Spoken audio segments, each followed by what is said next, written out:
Hello friends, welcome to my channel. तो चलिए आज देखते हैं PSIR का सेट दूसरा प्रीवियस ईयर क्वेश्चन। ठीक है, तो आइए देखते हैं करके। तो जो हमारे चैनल पर नए हैं, चैनल को सब्सक्राइब जरूर कर ले ताकि आपको नोटिफिकेशन जो है मिलता रहे। ठीक है, आइए देखते हैं क्वेश्चन आखिर क्या है। पहला क्या है, भारत में यह सुनिश्चित करने के अलावा कि सार्वजनिक धन का कुशलतापूर्वक और अपने इच्छित उद्देश्य के लिए उपयोग किया जाए, नियंत्रक एवं महालेखा परीक्षक के कार्यालय का क्या महत्व है। ठीक है, क्वेश्चन ये 2012 के यूपीएससी से होना चाहिए। पहला है कि जब भारत के राष्ट्रपति राष्ट्रीय आपातकाल, वित्तीय आपातकाल की घोषणा करते हैं तो कैग संसद की ओर से राजकोष पर नियंत्रण रखता है। तो ध्यान देना है, ऐसा कुछ काम कैग का नहीं होता है। दूसरा है, मंत्रियों द्वारा परियोजनाओं या कार्यक्रमों के क्रियान्वयन पर कैग रिपोर्ट पर लोक लेखा समिति द्वारा चर्चा की जाती है। तो मंत्री द्वारा जो परियोजना हो या कार्यक्रम, उसके क्रियान्वयन पर कैग रिपोर्ट पर क्या है, लोक लेखा समिति द्वारा चर्चा की जाती है। ये कथन क्या है, सही है। अच्छा, पहला तो गलत है ना, पहला नहीं है, ऐसा कुछ काम नहीं करता है। दूसरा सही है। जांच एजेंसी द्वारा CAG रिपोर्ट की जानकारी का उपयोग उन लोगों के खिलाफ आरोप लगाने के लिए किया जा सकता है जिन्होंने सार्वजनिक वित्त का प्रबंधन करते समय कानून का उल्लंघन किया है। तो यह बात भी सही है। आगे है कि सरकारी कंपनियों की लेखा परीक्षण और लेखा जोखा से संबंधित कार्य करते समय कैग के पास कानून का उल्लंघन करने वालों पर मुकदमा चलाने के लिए कुछ न्यायिक शक्तियां होती है। तो ये क्या है, गलत है। ये अर्ध न्यायिक न्याय है, लेकिन यह न्यायालय का गुण नहीं रखता है। तो यहाँ 2 और 3 सही हो जाएगा। ऑप्शन क्या होगा, सी करेक्ट हो जाएगा। ठीक है, ऑप्शन सी करेक्ट हो जाएगा। चलिए देखते हैं आगे।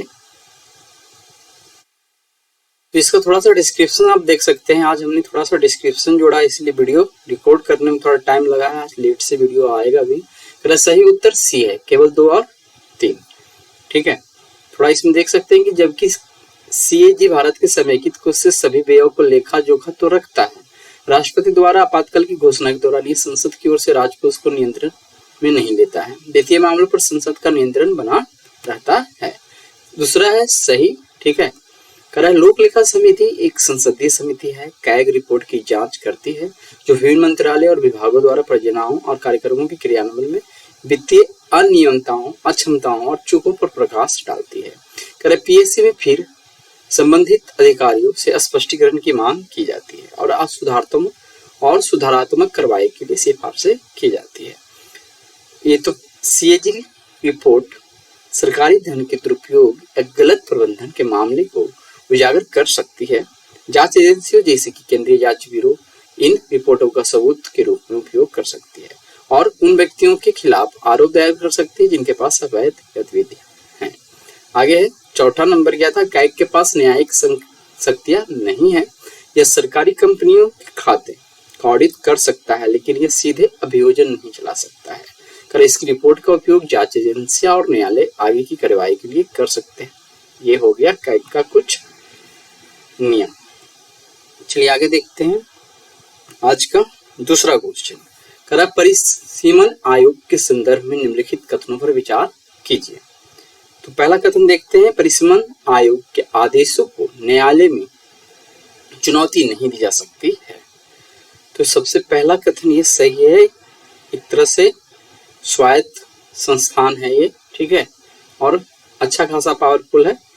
परिसीमन आयोग के आदेशों को न्यायालय में चुनौती नहीं दी जा सकती है। दूसरा क्या है, जब परिसीमन आयोग के आदेश लोकसभा या राज्य विधानसभाओं के समक्ष रखे जाते हैं तो वे आदेशों में किसी भी संशोधन को प्रभावित नहीं कर सकते हैं। तो ये कथन भी सही है। लोकसभा और राज्यसभा परिसीमन आयोग का जो भी यहाँ पे क्या बोल सकते हैं, दस्तावेज तैयार करके भेजता है, उसमें कुछ संशोधन नहीं कर सकता है। तो ऑप्शन सी यहाँ क्या होगा, करेक्ट हो जाएगा। तो आइए इसका देख लेते हैं। डिस्क्रिप्शन क्या है कि भारत के संविधान के अनुच्छेद 329 के तहत, तो ये ध्यान देना है, अनुच्छेद बहुत सारा पूछा जाता है एग्जाम में। परिसीमन आयोग के आदेशों को किसी भी अदालत में चुनौती नहीं दी जा सकती है। इसके अलावा एक बार जब आयोग ने अपने आदेश जारी कर दिए हैं और उन्हें संसद में रखा गया है तो संसद परिसीमन से संबंधित किसी भी मामले पर सवाल नहीं उठा सकती है।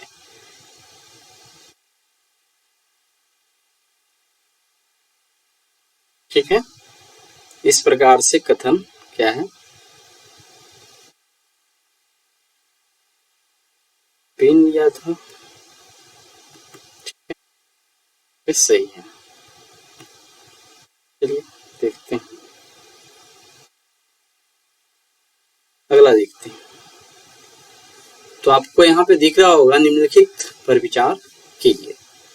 होटल और रेस्तरां, मोटर परिवहन उपक्रम, संचार पत्र प्रतिष्ठान, निजी चिकित्सा संस्थान, उपरोक्त में से किस कर्मचारी के पास कर्मचारी राज्य बीमा योजना के तहत सामाजिक सुरक्षा कवरेज हो सकता है? तो क्या होटल और रेस्तरां होते हैं, फिर मोटर परिवहन उपक्रम इसमें होते हैं, संचार पत्र में होते हैं, तो यहाँ भी ये सारे में क्या है, यहाँ पे बीमा कवर किया जाता है। ठीक है, इस प्रकार से ऑप्शन डी क्या हो जाएगा, सही हो जाएगा, ऑप्शन डी। ठीक है, चलिए अगला देखते हैं। तो इसमें देखते हैं क्या बोल रहा है, कर्मचारी राज्य बीमा अधिनियम 1948 की धारा 2(9) के तहत कर्मचारी को परिभाषित किया गया है।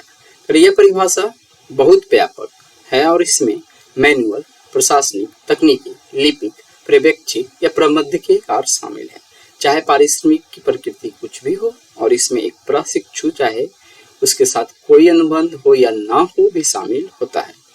कर इसीलिए सूचीबद्ध सभी प्रतिष्ठानों, होटल और रेस्तरां, मोटर परिवहन उपक्रम, संचार पत्र प्रतिष्ठान और निजी चिकित्सा संस्थान के कर्मचारी ESI अधिनियम के तहत कवर किए जा सकते हैं, बशर्ते कि प्रतिष्ठान और कर्मचारियों को कानून के दायरे में आने वाले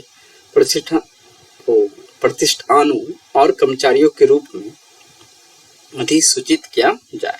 ESI योजना के अंतर्गत अधिसूचित प्रतिष्ठानों में कुछ विशिष्ट वेतन सीमा तक कमाने वाले कर्मचारियों को सामाजिक सुरक्षा कवरेज प्राप्त होता है या होगा। ठीक है, आगे देखते हैं। भारत के संविधान के अनुसार भारत के राष्ट्रपति का यह कर्तव्य है कि निम्नलिखित में से किसको संसद के समक्ष रखा जाए। तो ये देखिए, जो भी क्वेश्चन है यहाँ पे एक्सेप्शन टाइप का क्वेश्चन है, पढ़ेंगे तो सब लगेगा कि होना ही चाहिए। तो आइए देखते हैं। पहला है कि केंद्रीय वित्त आयोग की सिफारिश है। क्या बोल रहा है, भारत के संविधान के अनुसार भारत के राष्ट्रपति का यह कर्तव्य है कि निम्नलिखित में से किसको संसद के समक्ष रखा जाए। ठीक है, तो केंद्रीय वित्त आयोग की सिफारिश है जो संसद के समक्ष रखा जाता है। फिर है लोक लेखा समिति की रिपोर्ट, क्या इसको रखा जाता है? तो ये जो है संसद के समक्ष नहीं रखा जाता है। ठीक है, यहाँ पे भारत के राष्ट्रपति का यह कर्तव्य है, तो राष्ट्रपति इसको नहीं रखता है। ठीक है, करा है नियंत्रक एवं महालेखा परीक्षक की रिपोर्ट, तो ये तीसरा भी सही है, दूसरा गलत है। ठीक है, करा राष्ट्रीय अनुसूचित जाति आयोग की रिपोर्ट, इसे भी प्रस्तुत करता है राष्ट्रपति। बट लोक लेखा समिति की रिपोर्ट को राष्ट्रपति प्रस्तुत नहीं करता है। तो यहाँ क्या हो जाएगा, ऑप्शन सी करेक्ट हो जाएगा। ठीक है, ऑप्शन सी करेक्ट हो जाएगा। चलिए आगे देखते हैं। इसमें थोड़ा सा ये देख सकते हैं आपके सही उत्तर सी है, केवल 1, 3 और 4। पहला क्या है, यहाँ पे पढ़ सकते हैं। केंद्रीय वित्त आयोग की सिफारिश है, अनुच्छेद 281 राष्ट्रपति को संसद के समक्ष वित्त आयोग की सिफारिशों को रखने का आदेश देता है। आगे लोक लेखा समिति की रिपोर्ट, लोक लेखा समिति अपनी रिपोर्ट संसद में प्रस्तुत खुद करती है, यह राष्ट्रपति का काम नहीं है। नियंत्रक एवं महालेखा परीक्षक की रिपोर्ट कर अनुच्छेद 151 कहता है कि राष्ट्रपति CAG यानी कैग की रिपोर्ट को संसद के समक्ष रखवाएंगे, तो ये बात सही है। राष्ट्रीय अनुसूचित जाति आयोग की रिपोर्ट अनुच्छेद 338 के तहत राष्ट्रपति संसद के प्रत्येक सदन के समक्ष राष्ट्रीय अनुसूचित जाति आयोग की रिपोर्ट भी रखवाएंगे। इसलिए केवल 1, 3 और 4 को राष्ट्रपति द्वारा संसद के समक्ष रखा जाना आवश्यक है। तो इसमें कंफ्यूजिंग पॉइंट यही रहेगा कि राष्ट्रपति खुद लोक लेखा समिति की रिपोर्ट को प्रस्तुत नहीं करता है। बाकी यहाँ पे जो भी पॉइंट है राष्ट्रपति करता है। चलिए आगे देखते हैं। करा लोकसभा और राज्यसभा के बीच संसद में किसके पारित होने गतिरोध के दौरान संयुक्त बैठक बुलाई जाती है। तो यहाँ पे कितना 3 कथन है, साधारण विधेयक, धन विधेयक और संविधान संशोधन विधेयक। विधेयक को बिल्स बोलते हैं, ठीक है। तो साधारण विधेयक या जनरल बिल्स जो होता है उसी में संयुक्त बैठक बुलाया जाता है। बाकी यहाँ इसमें धन विधेयक और संविधान संशोधन विधेयक नहीं बुलाया जाता है। एक और है फाइनेंस बिल, इसको बोलते हैं वित्त विधेयक, उसमें भी क्या है संयुक्त बैठक बुलाई जा सकती है, बट ये दोनों में नहीं। तो यहाँ पे क्या हो जाएगा, केवल एक, ठीक है। किसमें बुलाई जाती है वही नहीं पूछा है, केवल एक।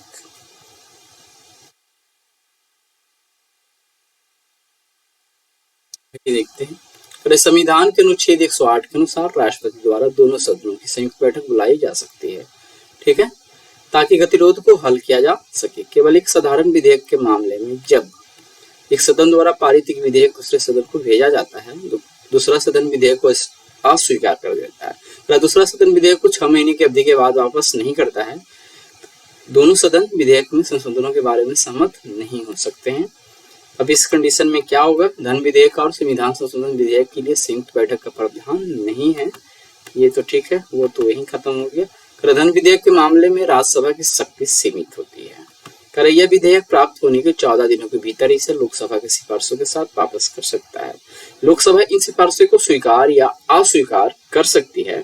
किसी भी स्थिति में लोकसभा द्वारा पारित होने के 14 दिनों के बाद विधेयक को दोनों सदनों द्वारा पारित माना जाता है।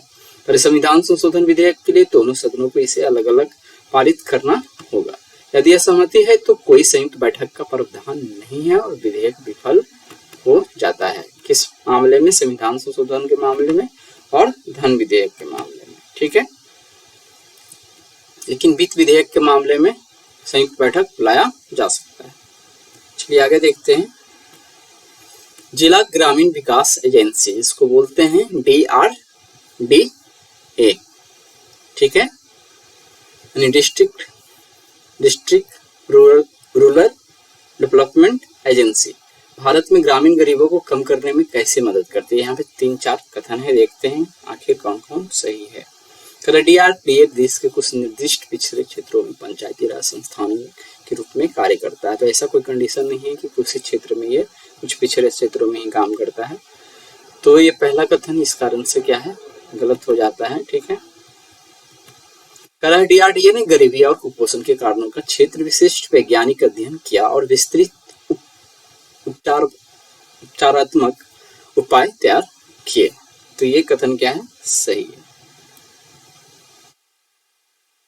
गरीबी उन्मूलन कार्यक्रमों के प्रभावी कार्यान्वयन के लिए DRDS, ठीक है, अंतर क्षेत्रीय और अंतर विभागीय समन्वय और सहयोग को सुरक्षित करते हैं। तो इस लगाने का मतलब वही है, जितने भी ये एजेंसीज हैं, ठीक है, तो ये सारे काम को यहाँ करते हैं, करा है। तो ये कथन भी सही है। गरीबी उन्मूलन कार्यक्रमों के लिए DRDA निधियों का प्रभावी उपयोग सुनिश्चित करता है। रुक जाइए, इसमें कौन सा कथन सही,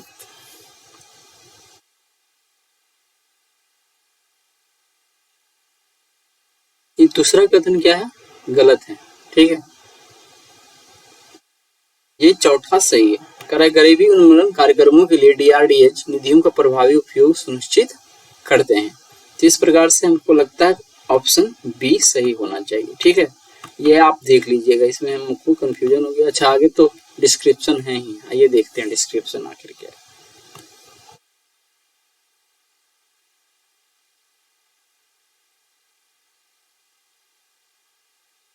बी ही तो है, सही उत्तर बी है। जिला ग्रामीण विकास एजेंसी गरीबी उन्मूलन कार्यक्रमों के कार्यान्वयन में महत्वपूर्ण भूमिका निभाती है। वे विशेष रूप से इन तरीकों से गरीबी कम करने में मदद करती है। पहला क्या है, अंतर क्षेत्रीय और अंतर विभागीय समन्वय और सहयोग हासिल करना। DRDA विभिन्न सरकारी विभागों और एजेंसियों के बीच समन्वय के रूप में कार्य करता है, ताकि यह सुनिश्चित किया जा सके कि गरीबी उन्मूलन कार्यक्रम प्रभावी ढंग से लागू हो।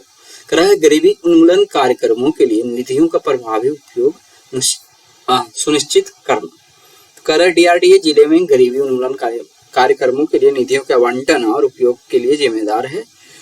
वे यह सुनिश्चित करने का प्रयास करते हैं कि धन का उपयोग पारदर्शी और जवाबदेह तरीके से हो और यह कि वे लक्षित आबादी तक पहुंचते हैं।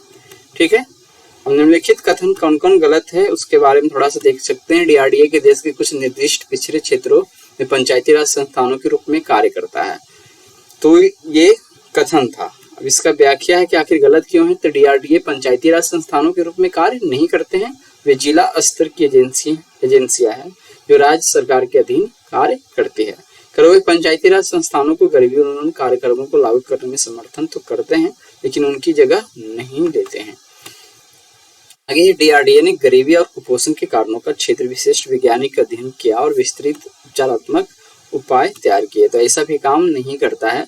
जबकि DRDA स्थानीय आवश्यकताओं के आधार पर कार्यक्रमों के कार्यान्वयन में शामिल है। गरीबी और कुपोषण के कारणों पर क्षेत्र विशिष्ट वैज्ञानिक अध्ययन करना उनका प्राथमिक कार्य नहीं होता है या नहीं है। यह भूमिका आमतौर पर अनुसंधान संस्थानों और अन्य विशिष्ट एजेंसियों द्वारा पूरा की जाती है। आगे देखते हैं, निम्नलिखित में से कौन भारतीय संविधान में निर्धारित नागरिकों के मौलिक कर्तव्यों में से एक है। निम्नलिखित में से कौन भारतीय संविधान में निर्धारित नागरिकों के लिए मौलिक कर्तव्यों में से एक है। तो आइए देखते हैं। हमारी समग्र संस्कृति की समृद्ध विरासत को संरक्षित करना। तो ये तो पहला कथन लग रहा है सही है। कमजोर वर्गों को सामाजिक अन्याय से बचाना। तो ये पर्सनली किसी का कर्तव्य नहीं होता है। ठीक है, आगे है वैज्ञानिक स्वभाव और जांच की भावना का विकास करना। तो ये होता है मौलिक कर्तव्य में ये वर्णन है। व्यक्तिगत और सामूहिक गतिविधि के सभी क्षेत्रों में उत्कृष्टता के लिए प्रयास करते रहना। तो ये भी सही है। तो यहाँ पे ऑप्शन सी करेक्ट हो जाएगा। ठीक है, केवल 1, 3 और 4 ऑप्शन सी। ठीक है, तो इसका डिस्क्रिप्शन देख सकते हैं कि भारतीय संविधान में वर्णित मौलिक कर्तव्यों में निम्नलिखित शामिल है। ठीक है, इसका सब एक ही में पढ़ लेते हैं। संविधान का पालन करना और उसके आदर्शों और संस्थानों, राष्ट्रीय ध्वज और राष्ट्रगान का सम्मान करना। स्वतंत्रता संग्राम के लिए हमारे राष्ट्रीय संघर्ष को प्रेरित करने वाले महान आदर्शों को संजोना और उनका पालन करना। फिर भारत की संप्रभुता, एकता और अखंडता की रक्षा करना और उसे बनाए रखना। देश की रक्षा करना और राष्ट्रीय सेवा के लिए बुलाए जाने पर स्वयं को प्रस्तुत करना। धार्मिक, भाषाई, क्षेत्रीय या अनुभागीय विविधताओं से परे भारत के सभी लोगों में सद्भाव और समान भातृत्व की भावना को बढ़ावा देना। महिलाओं की गरिमा को ठेस पहुंचाने वाली प्रथाओं को त्यागना और हमारी समग्र संस्कृति की समृद्ध विरासत को महत्व देना और संरक्षित करना। वनों, झीलों और नदियों और वन्यजीवों सहित प्राकृतिक पर्यावरण की रक्षा और सुधार करना और जीवित प्राणियों के प्रति करुणा रखना। फिर है वैज्ञानिक स्वभाव, मानवतावाद और जांच और सुधार की भावना का विकास करना। सार्वजनिक संपत्ति की रक्षा करना और हिंसा को त्यागना। व्यक्तिगत और सामूहिक गतिविधि के सभी क्षेत्रों में उत्कृष्टता के लिए प्रयास करना ताकि राष्ट्र निरंतर प्रयास और उपलब्धि के उच्च स्तर तक पहुंचे। फिर 6 से 14 वर्ष की आयु के अपने बच्चे या वार्ड को शिक्षा के अवसर प्रदान करना एक माता पिता या अभिभावक का कर्तव्य है, जैसा भी मामला हो। कमजोर वर्गों को सामाजिक अन्याय से बचाना यह एक मौलिक कर्तव्य नहीं है, हालांकि यह संविधान के अन्य हिस्सों जैसे राज्य के नीति निर्देशक सिद्धांतों में निहित एक महत्वपूर्ण सिद्धांत है। इसलिए केवल विकल्प 1, 3 और 4 सही है। मौलिक कर्तव्यों की सूची में स्पष्ट रूप से उल्लिखित किया गया है। तो आइए देखते हैं आगे। भारत के सर्वोच्च न्यायालय की स्वायत्तता की सुरक्षा के लिए क्या प्रावधान है। तो सर्वोच्च न्यायालय के न्यायाधीशों की नियुक्ति करते समय भारत के राष्ट्रपति को भारत के मुख्य न्यायाधीश से परामर्श करना होता है। तो सर्वोच्च न्यायालय के न्यायाधीशों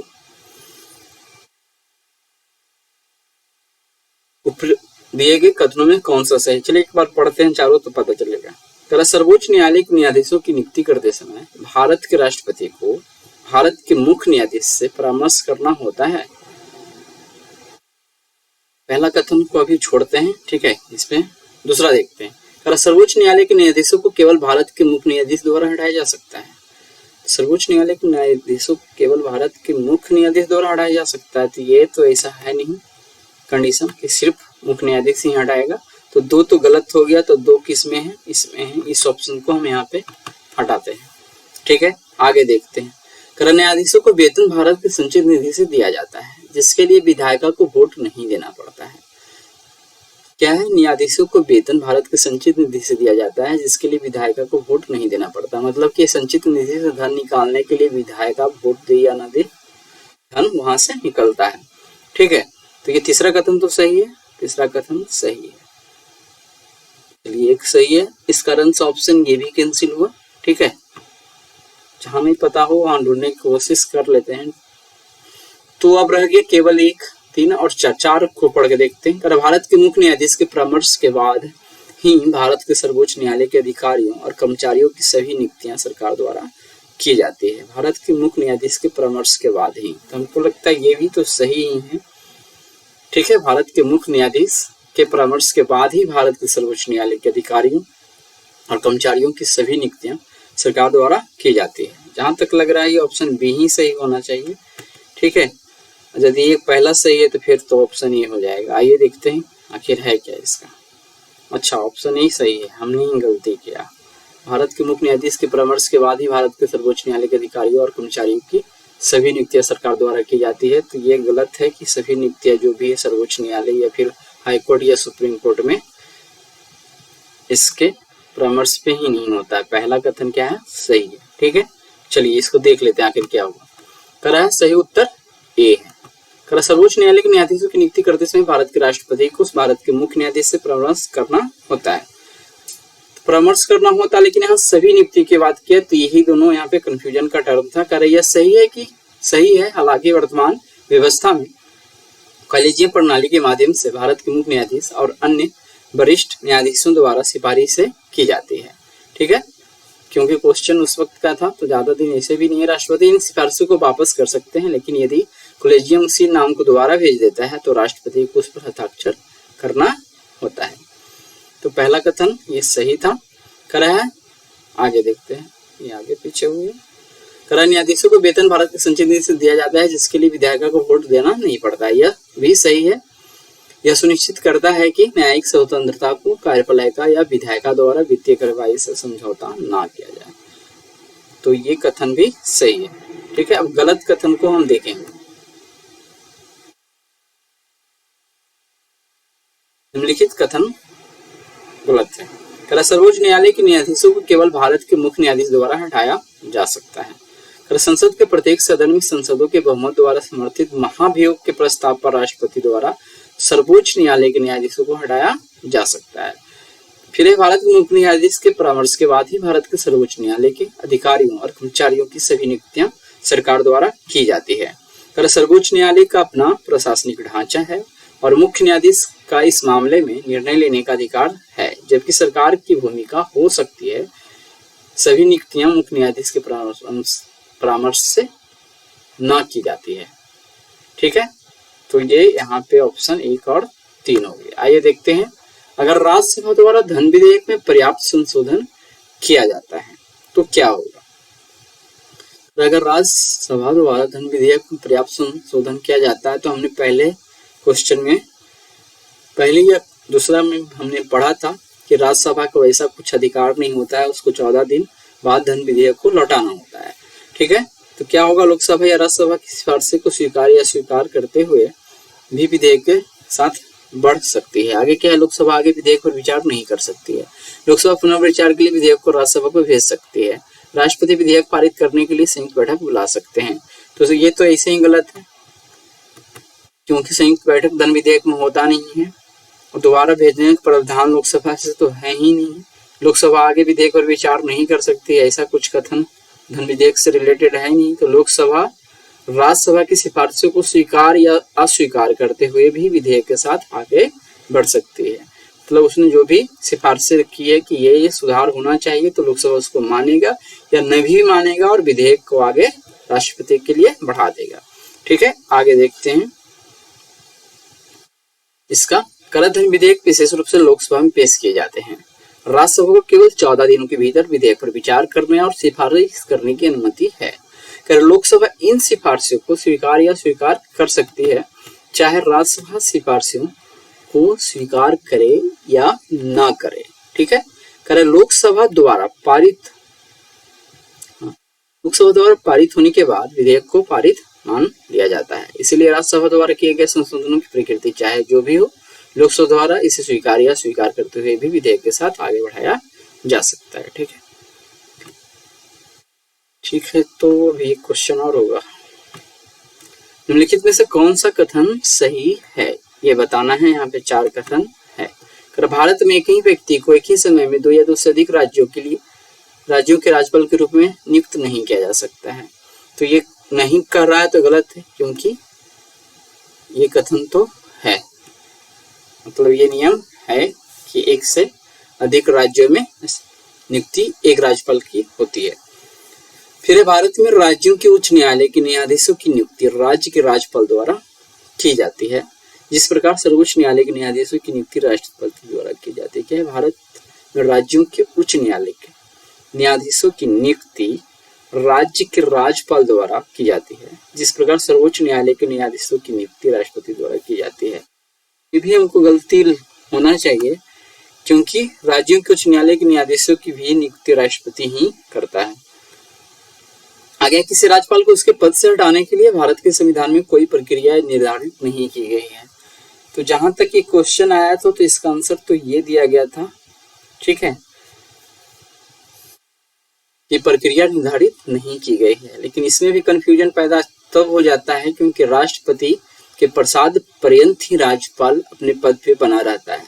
ठीक है, तो यहाँ पे कंफ्यूजन का कारण ये हो जाता है कि राष्ट्रपति का वो अधिकार में आ जाता है, लेकिन एक प्रक्रिया के माध्यम से राज्यपाल को कैसे हटाया जाए वो वर्णन नहीं है। तो उस आधार पर इसको यूपीएससी ने सही मान लिया था। आगे है कि जिन मामलों में एक केंद्र शासित प्रदेश में एक विधायी व्यवस्था होती है, मुख्यमंत्री को बहुमत के आधार पर उपराज्यपाल द्वारा नियुक्त किया जाता है। तो ये कथन गलत होना चाहिए। ठीक है, ऑप्शन सी क्या है, सही है। आइए देखते हैं, लेकिन यहाँ जो हमने क्वेश्चन का डिस्क्रिप्शन दिया है वो डी दिया है, क्यों दिया है वो देख लेते हैं। भारत में एक ही व्यक्ति को एक ही समय में 2 या 2 से अधिक राज्यों के नियुक्त नहीं किया जा सकता है। तो यह गलत है, क्योंकि भारतीय संविधान का अनुच्छेद 153 कहता है कि प्रत्येक राज्य के लिए एक राज्यपाल होगा।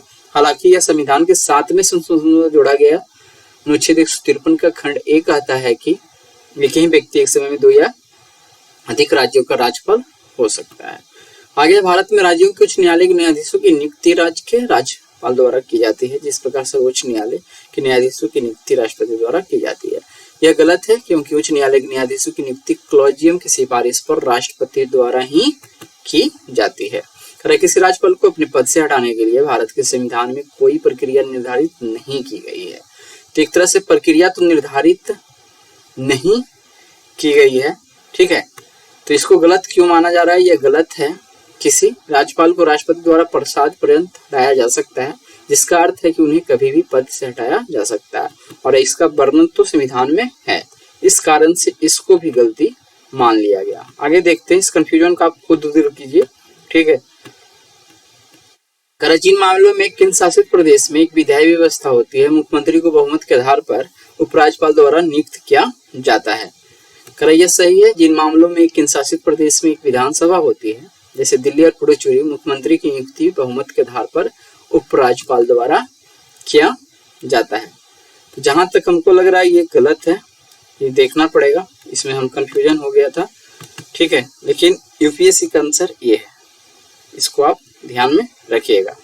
और ये भी कंफ्यूजन पैदा करके हमने रख दिया है, तो इसको आप क्लियर कर दीजिएगा कि मुख्यमंत्री का जो शपथ ग्रहण है राष्ट्रपति ही करवाता है क्या, ये ध्यान हमको नहीं है, इसमें हम कंफ्यूज हो चुके हैं। देखेंगे तो कभी इसका हम डिस्कस कर लेंगे। ठीक है, और इसको हम छोड़ने का कारण भी यही है कि ऐसे क्वेश्चन अपवाद वाले होते हैं, तो उसको क्लियर खुद कीजिए, ध्यान में रहेगा। ठीक है, चलिए तो आज भर के लिए इतना ही रहने देते हैं। मिलते हैं अगले दिन इकोनॉमिक्स के टॉपिक के साथ। ठीक है, तो इसी प्रकार से हमारे चैनल पर बने रहे। वीडियो अच्छा लगा हो तो चैनल को सब्सक्राइब जरूर कर ले, ताकि आपको नोटिफिकेशन मिलता रहे और अच्छे अच्छे कंटेंट को देखते रहें। और कोशिश हमारा रहेगा कि इससे भी बेहतर वीडियो आपके लिए बनाऊं और आप इसका लाभ उठाएं। ठीक है, तो चलिए आज भर के लिए इतना ही रहने देते हैं।